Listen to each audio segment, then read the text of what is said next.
Okay, let's take our usual look at the indices. I'll give you a quick look at the daily just to remind you where we are.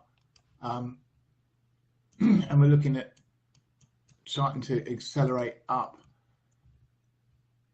in the ES towards this 3014 and more likely the 3054 area.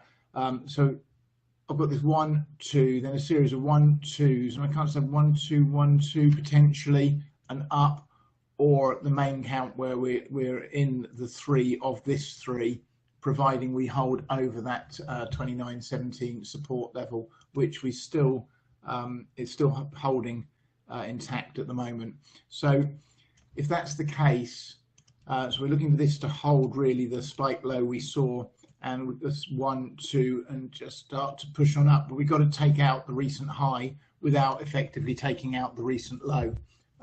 If we come down below there, then I'm just going to revert to the suggestion from the video where we've got a 1, 2, 1, 2 and run the retrace fibs against this second part. It's this low and this low. So 2865 and 2886 are the two really important levels, but it would just be a lot simpler if we can stay over the 2817 and keep pushing up this morning. But we've just gone sideways for 2 days here, and I suspect we're going to go sideways for most of today until we get those FOMC minutes, which are 7 o'clock UK time, so 2 hours before the close of the market. So expect some volatility around there, and when it settles, we should then start to see the next directional move take hold, which obviously we're looking forward to the upside. And we've still got that 2-hour squeeze building in the ES. It hasn't fired either way at this point in time.